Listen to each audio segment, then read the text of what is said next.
제가 최대한 간결하게 말씀 전하도록 하겠습니다. 오늘 송구영신 시리즈 그 세 번째 시간이자 마지막 시간입니다.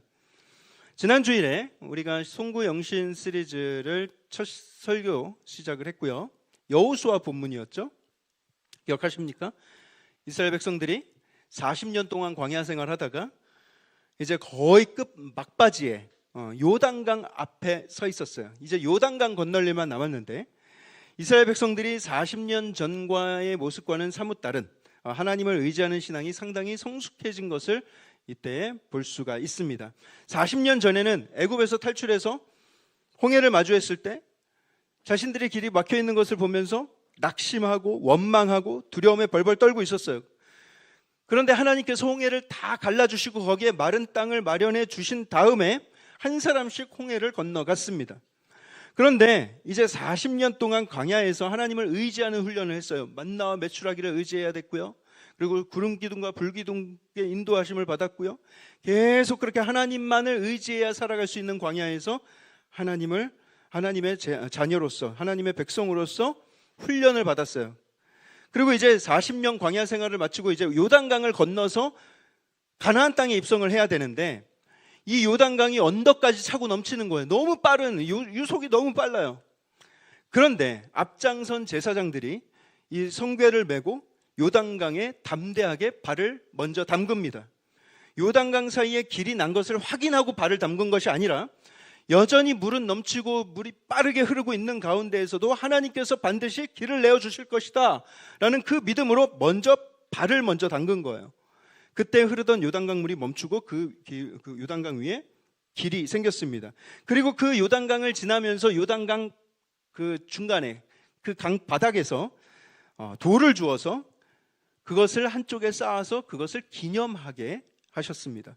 큰 돌을 12개 모아다가 돌탑을 쌓게 하신 거예요. 왜 쌓게 하셨을까? 훗날에 그 자녀들이 그 탑이 무슨 탑입니까? 이거 돌 왜 쌓여 있는 거예요, 엄마? 묻거든 이렇게 대답할 수 있는 거예요. 얘들아, 그때 우리가 요단강 앞에 섰을 때 강물은 막 차고 넘치고 그때 길이 없었는데 하나님께서 요단강 물을 막으시고 그 강 위에 길을 내주셨단다. 우리는 광야에서 그냥 끝날 뻔했었는데 하나님이 우리를 이곳으로 인도해 주신 거야. 하나님의 손길로 건너온 자리야. 이 돌은 그 강을 건널 때 강 바닥에 있었던 돌이란다. 강가에서 주신 게 아니라 강 바닥에 있었던 돌을 가져와서 쌓은 거란다. 이렇게 대답해 줄 수 있었던 거예요. 이 모습을 통해서 우리가 지난 2025년도를 비롯해서 우리가 살아온 과거를 슬기롭게 보내는 방법, 송구, 옛것을 보내는 방법에 대해서 깨닫게 되었죠. 뭡니까? 하나님께서 주신 은혜를 증거로서 남겨놔야 된다는 것을 우리가 배웠어요. 우리 인생에 경험한 하나님의 은혜를 기념탑처럼 예쁘게 쌓아놓고 간직할 수 있어야 된다는 거예요. 왜 중요한가?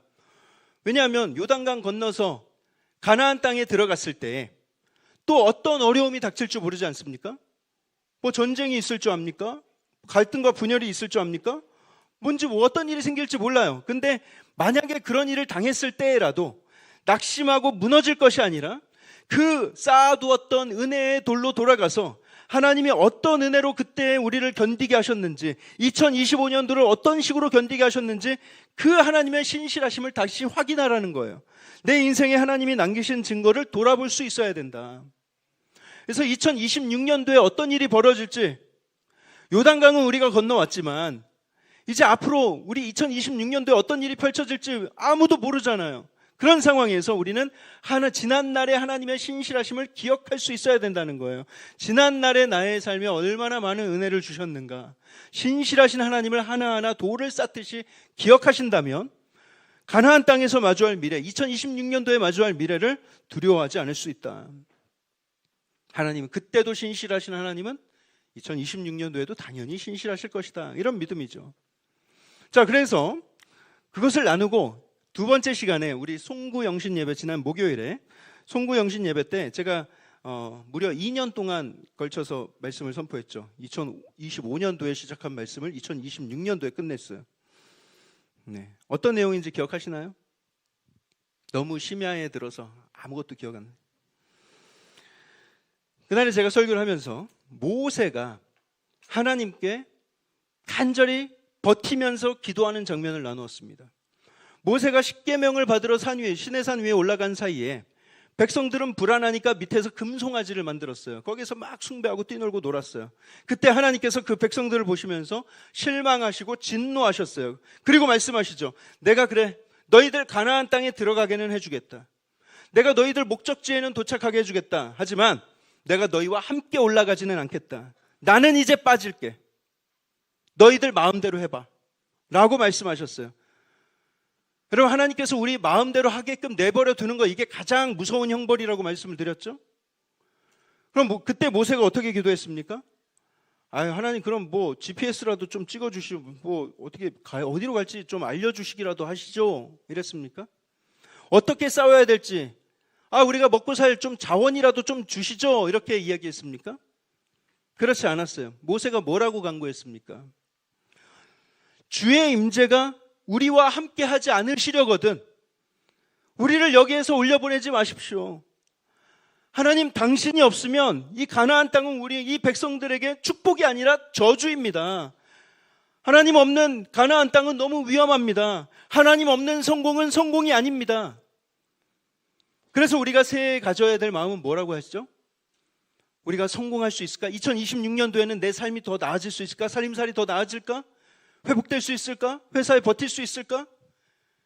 이런 막연한 걱정이 되어서는 안 되고, 그건 하나님을 의지하는 마음이 아니죠. 2026년도에 모세처럼 하나님의 임재를 구해야 된다는 말씀을 드렸어요. 주님 없는 내일은 싫습니다. 주님 없는 새해를 맞이하기 싫습니다. 주님 없는 성공은 성공이 아닙니다. 주님 없는 성공 내가 원치 않습니다. 주님 없는 새해는 축복이 아니고 위험합니다. 주님, 그러니 나와 함께 해주십시오. 주님이 동행하지 않으신다면 저도 이 자리에서 움직이지 않겠습니다. 이런 믿음이 있어야 된다는 그런 말씀을 나누었어요. 새해 여러분, 하나님 없는 성공을 바라지 마십시오. 하나님 없이 잘 되는 거 기대하지 마십시오. 원하지 마십시오. 그건 잘 되는 게 아닙니다. 다른 것을 막 이렇게 계획하시기 전에 하나님의 임재를 붙드십시오.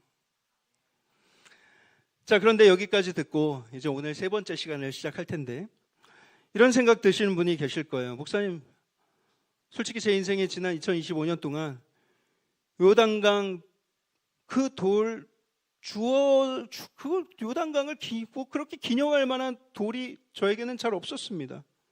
그런 은혜가 잘 떠오르지 않습니다. 저도 남들처럼 기념하면서 돌도 세우고 싶고 한데, 저는 어떤 돌을 가져야 될지는 생각조차 안 납니다. 그런 분이 계실지도 모르겠어요. 또 어떤 분들은 목사님, 저도 모세처럼 강하게 기도하고 싶죠. 그런데 지금 기도할 힘조차도 없습니다. 작년 한 해 너무 힘들어서 그냥 겨우겨우 살아남았습니다. 그런데 제가 무슨 기대로 2026년도를 맞이할 수 있단 말입니까? 그러면서 마음의 기대와 소망이 이 새해가 되었는데도 잘 생기지 않는 분들이 있을 수 있어요. 맞습니다, 여러분. 삶이 고단하고 지친 가운데서는 새해라는 단어조차도 굉장히 부담스럽게 우리에게 다가올 때가 있어요. 그런데 오늘 이 예레미야 애가의 이 말씀, 바로 여러분들에게, 그런 분들에게 더 강력하게 주신 하나님의 음성인 줄 믿습니다. 오늘 이 말씀을 통해서 2026년도 새해를 어떻게 맞이해야 되는지 하나님의 음성을 들으시길 바랍니다. 예레미야는 남유다 왕국의 선지자였어요. 남유다 왕국이 막 잘 나가고 경제적으로 막 풍부하고 막 평안할 때 그때 선지자의 노릇을 한 게 아니라, 왕국이 망해가기 직전부터 바벨론 군대가 막 그 예루살렘 성을 포위하고 성벽을 무너뜨리고 성전이 막 불타고, 여러분, 이 선지자 입장에서 성전이 불타는 것을 보는 그 마음이 얼마나 아팠겠어요. 그런데 이 나라의 왕은 막 바벨론에게 막 사슬에 매어서 짐승처럼 끌려가죠. 눈이 뽑히죠. 젊은 사람들이 막 포로가 되죠. 이런 일들을 다 이 예레미야 선지자가 직접 눈으로 다 목격했어요. 여러분, 우리 대한민국에도 크고 작은 어려운 일들이 많이 있었지만 이 유다 백성들이 겪은 거에 비하면 우리는 상당히 양호하다는 생각이 들 정도입니다. 이 예레미야 애가가 그런 참혹한 시대를 살아가던 시대에 쓴 시다. 예레미야가 지은 눈물로 써내려간 시입니다. 이 시에서 예레미야가 하나님께 울부짖으면서 물어요. 뭐라고 묻냐? 하나님, 이대로 끝인 겁니까? 하나님, 이제 성전까지 다 불타고 무너졌으니 이제 하나님과 우리의 관계도 이제 이걸로 끝인 겁니까? 우리 포기하시는 겁니까? 그래서 3장 1절부터 16절까지의 내용이 쭉 그런 식으로 이어져요. 하나님이 지속적으로 우리한테 벌을 주시고, 나는 이런 고난도 받고 저런 고난도 받았고, 여기도 얻어맞고 저기도 얻어맞았다, 나는 만신창이가 됐다, 이런 내용이에요. 그러면서 하나님을 굉장히 원망하고 한탄합니다. 그러다가 17절과 18절에 와서 이렇게 노래를 해요. 17절과 18절에 주께서 내 심령이, 여러분들 오늘부터는 성경을 가져오셔야 되는데 오늘 특별히 우리 청소년부 있으니까 한번 보여주세요. 오늘까지만 17절과 18절 말씀을 한번 보여주세요.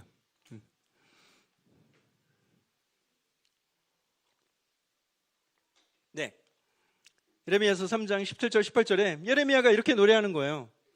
주께서 내 심령이 평강에서 멀리 떠나게 하시니 내가 복을 내어버렸으며 스스로 이르기를 나의 힘과 여호와께 대한 내 소망이 끊어졌다 하였도다.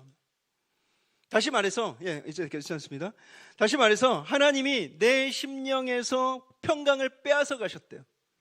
그래서 나는 행복이 뭔지도 잊어버렸대요. 행복이 뭔지 몰라. 이제 느낌이 없어. 버틸 수 있는 힘도 없어. 하나님께로 모든 소망이 다 끊어진 것 같아요.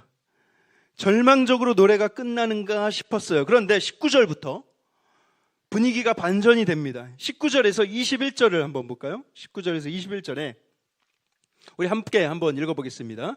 시작. 내 고초와 재난 곧 쑥과 담즙을 기억하소서. 내 마음이 그것을 기억하고 내가 낙심이 되오나 이것을 내가 내 마음에 담아두었더니 그것이 오히려 나의 소망이 되었사옴은 까지 읽었습니다. 자, 조금 분위기가 반전이 되죠. 이제 더 이상 신세 한탄을 하지는 않습니다. 19절부터는 하나님을 찾기 시작해요.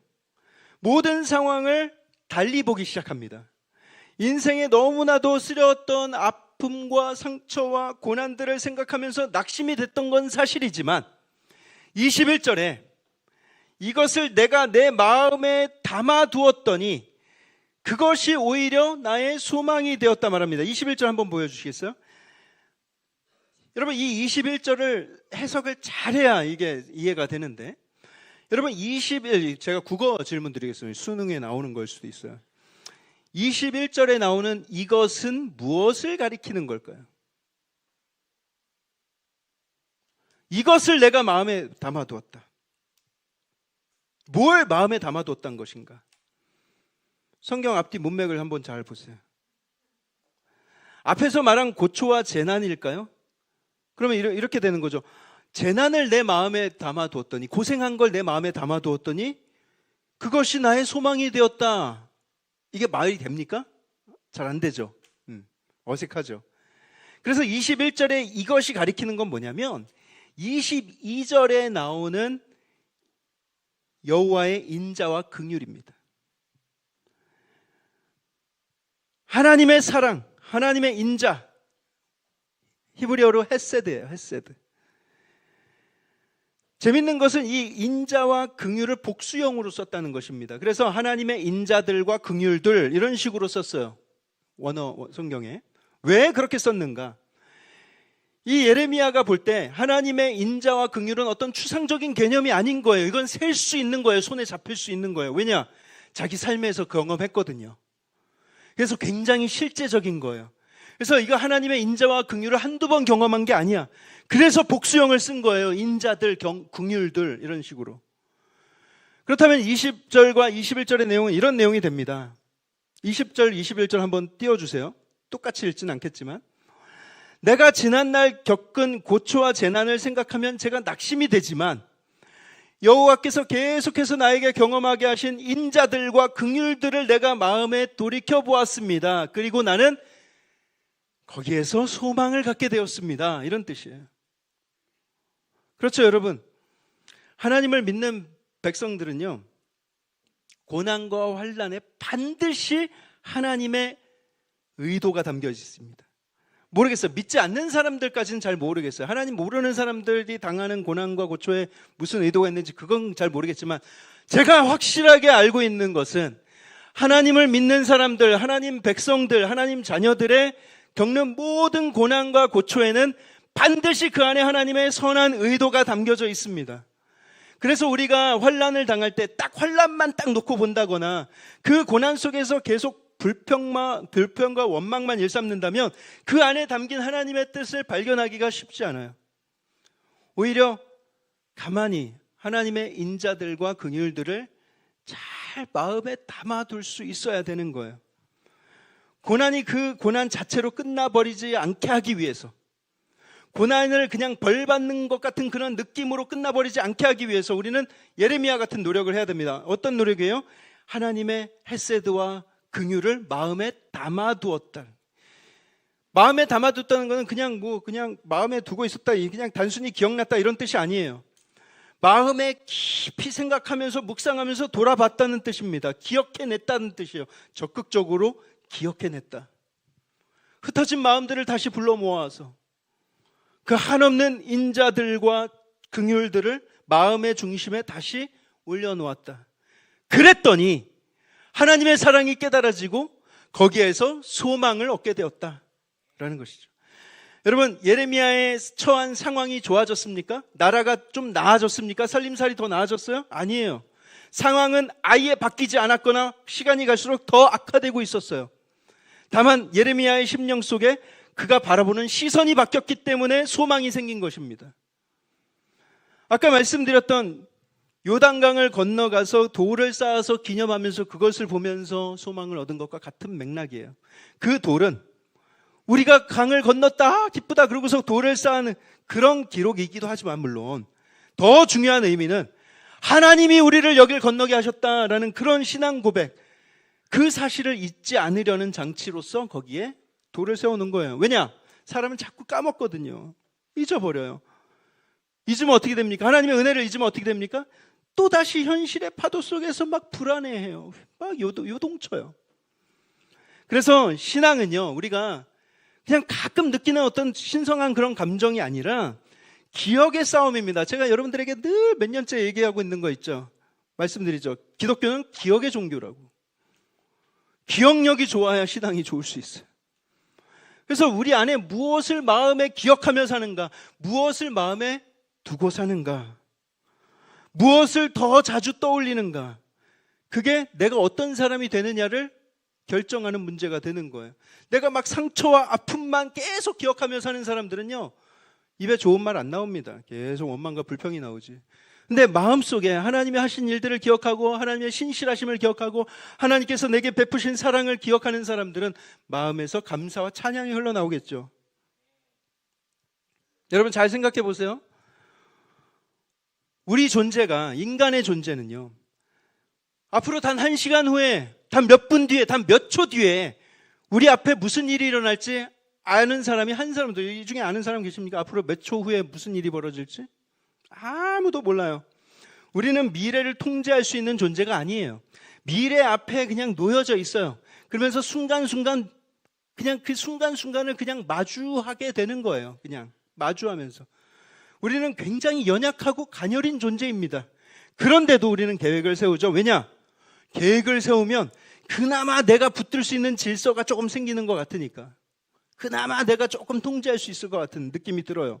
그런데 문제는 우리가 세운 이 계획이 견고하면 견고할수록 우리 안에 불안이 더 커져요. 왜냐? 계획은 특별한데 왜 불안이 자라냐? 그 안에 우리가 통제할 수 없는 수만 가지의 그 변수들이 있거든요. 그게 날 도와줘야 돼. 내가 인생의 핸들을 꽉 쥐고 있을 때 안전하다고 느껴요.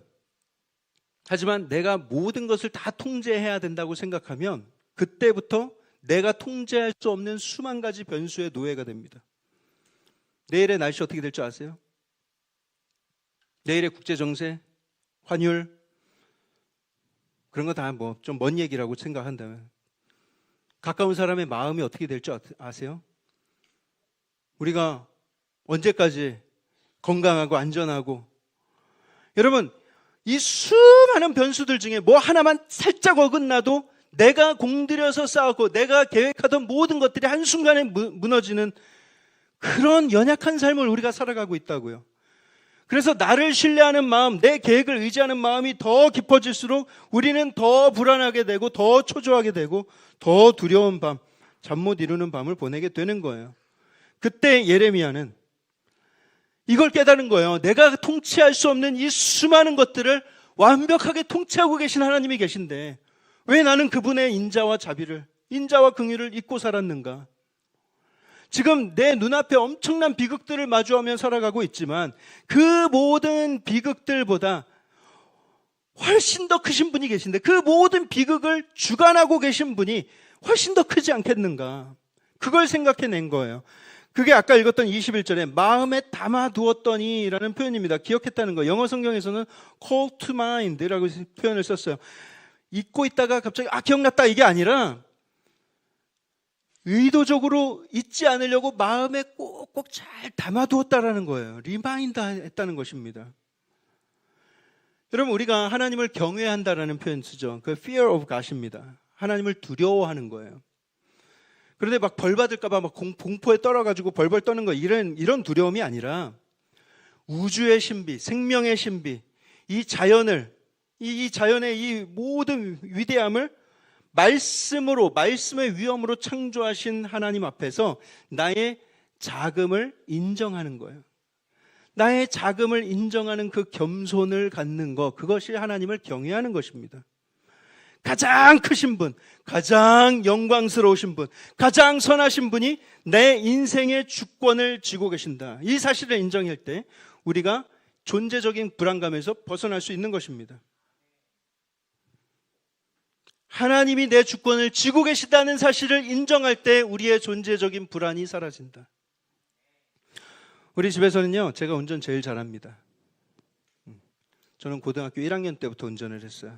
그래서 운전을 제가 많이 할 때는, 미국에서 많이 할 때는 한 하루에 12시간, 14시간도 운전했어요.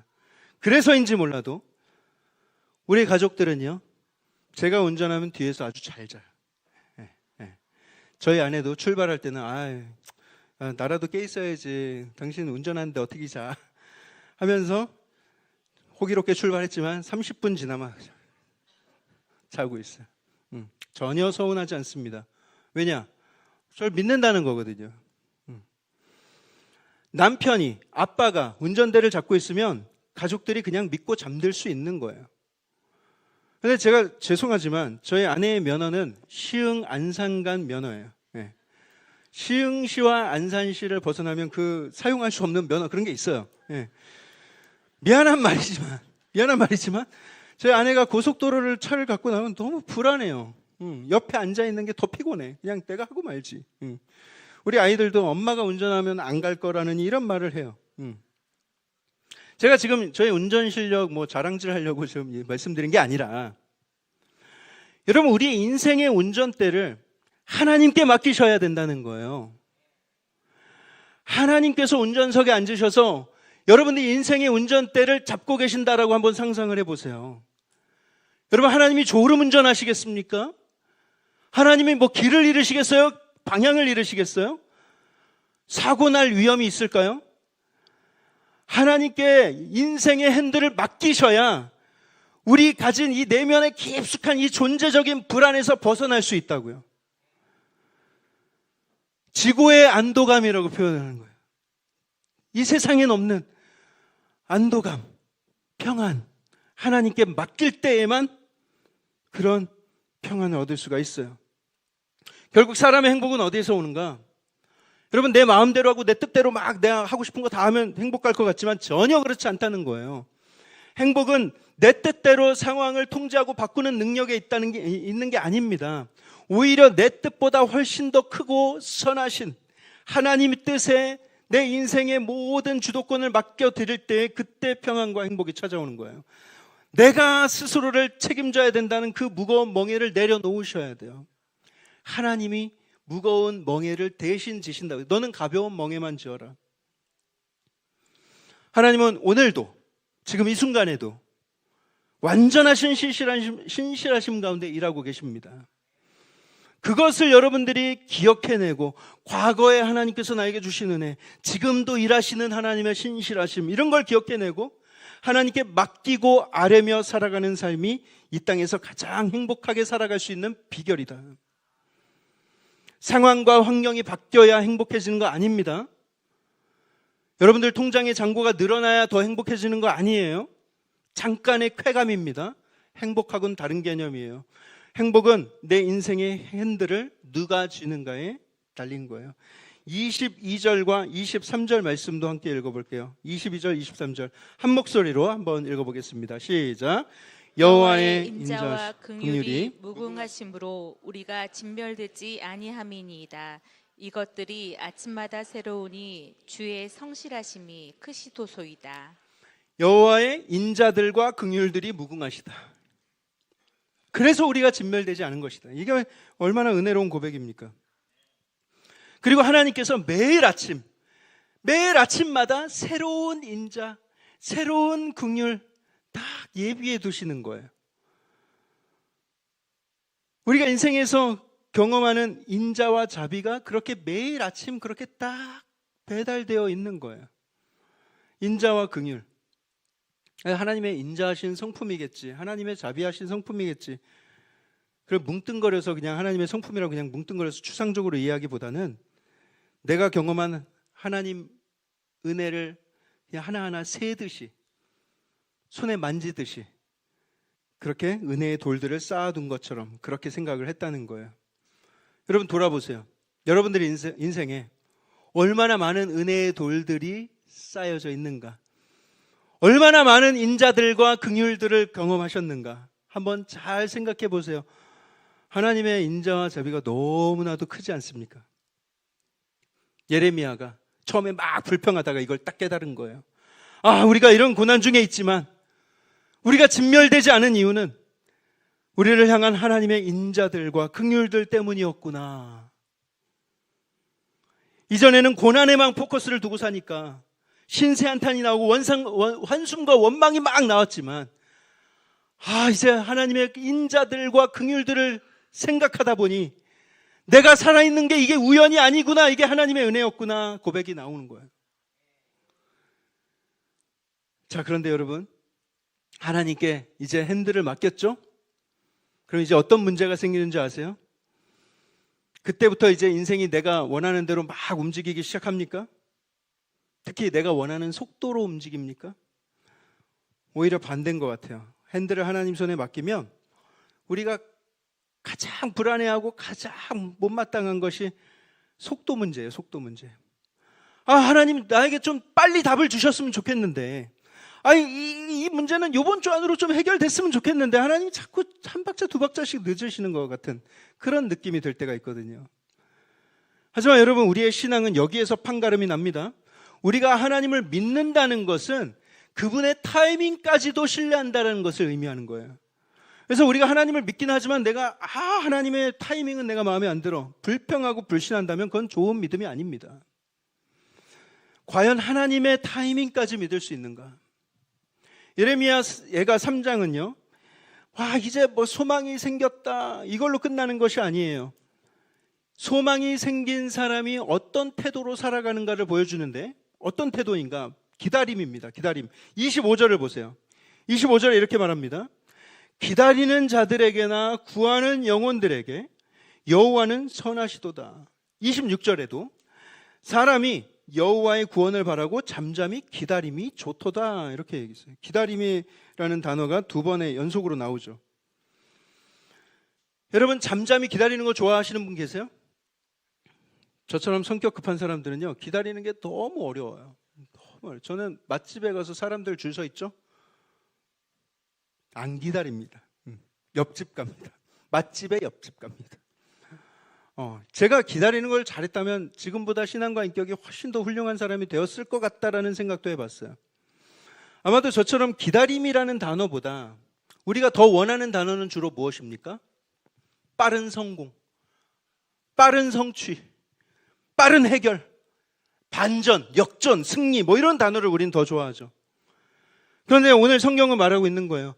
잠잠히 기다리는 게 너희에게 좋다. 잠잠히 기다리는 게 유익하다 이렇게 말씀하고 있어요. 왜 기다림이 이렇게 좋다고 이야기를 했을까 묵상을 해보니, 여러분 이 시간은요 그냥 넋놓고 그냥 가만히 있는 시간을 기다린다고 하는 거 아니에요. 여러분 우리가 하나님 그 조수석이나 뒷좌석에 앉아 있을 때 하나님이 핸들을 쥐고 있고, 그럼 하나님이 너무 더디 가시면 내가 그 핸들을 다시 딱 써서 내가 잡아서 운전하고 싶은 그런 마음의 유혹이 막 들 때가 있을 거예요. 일단 하나님께 뭐 믿음으로 인생의 주도권을 맡기긴 했는데 내가 기대했던 속도랑 맞지가 않아. 그러면 내가 다시 그것을 빼앗아서 내가 잡고 싶은 마음이 다시 생기는 거예요. 그런데 잠잠히 기다린다는 것은 무슨 의미냐면 그 뒤에 앉아서 그 유혹과 싸우는 거예요. 조수석에 앉아서. 우리 마음 깊은 곳에 있는 그 습관들 있잖아요. 옛 습관들. 내가 쥐고 싶은 마음들. 내가 책임져야 뭔가가 될 것 같은 그런 마음들. 그 습관을 내려놓게 하시는 거예요. 27절에 이렇게 말씀하시죠. 27절에 사람은 젊었을 때, 어릴 때랍니다. 어릴 때에 멍에를 매는 것이 좋으니 라고 돼 있어요. 여기서 멍에는요, 막 벌을 받아가지고 막 무거운 짐을 지는 그런 멍에의 의미가 아니라 내 마음의 방향을 바로잡는 훈련을 의미하는 거예요. 이스라엘의 소들은요, 예전에 설명한 적이 있는데 어린 송아지 때에 엄마 소랑 같이 나란히 멍에를 지고 한 멍에를 지고 나란히 걷습니다. 그러면 무게 하중이 어디에 많이 쏠릴까요? 엄마 소가 거의 무게를 다 지고 가요. 근데 이 어린 소는 옆에서 뭘 배워요? 똑바로 걷는 훈련을. 저기 뛰놀고 싶어, 어린 송아지는. 저기 가가지고 막 장난치고 싶어. 그런데 엄마가 갈 때 멍에를 같이 지고 엄마랑 같이 따라가는 훈련을 하는 거예요. 어릴 때부터 배우는 거예요. 어릴 때 멍에를 지는 것이 좋다 이렇게 말씀하시는 거예요. 방향을 따라 걷는 훈련이 필요합니다. 이건 굉장히 힘든 훈련이에요. 하지만 너무 필요한 훈련이죠. 하나님보다 앞서지 않는 것, 어미소보다 앞서지 않는 거예요. 그리고 하나님보다 뒤처지지 않는 거, 열심히 따라가야 돼요. 하나님과 발맞추어서 가는 훈련. 그리고 무엇보다 멍에를 중간에 벗어버리거나 도망치지 않고 잠잠히 그 길을 따라가는 것, 그것이 우리의 삶에 유익하다라는 거예요. 기다리는 것이 유익하다. 그렇습니다, 여러분. 우리에게 이 말씀은 우리에게 질문을 던지고 있는데 2026년도를 우리가 무엇으로 맞이할 것인가? 요단강을 건넌 이스라엘 민족들은 은혜의 돌을 세웠죠. 모세는 하나님의 임재 없이는 우리가 한 걸음도 움직이지 않겠습니다. 하나님의 임재를 붙들었어요. 하나님 없는 성공은 축복이 아니라 위험이기 때문이죠.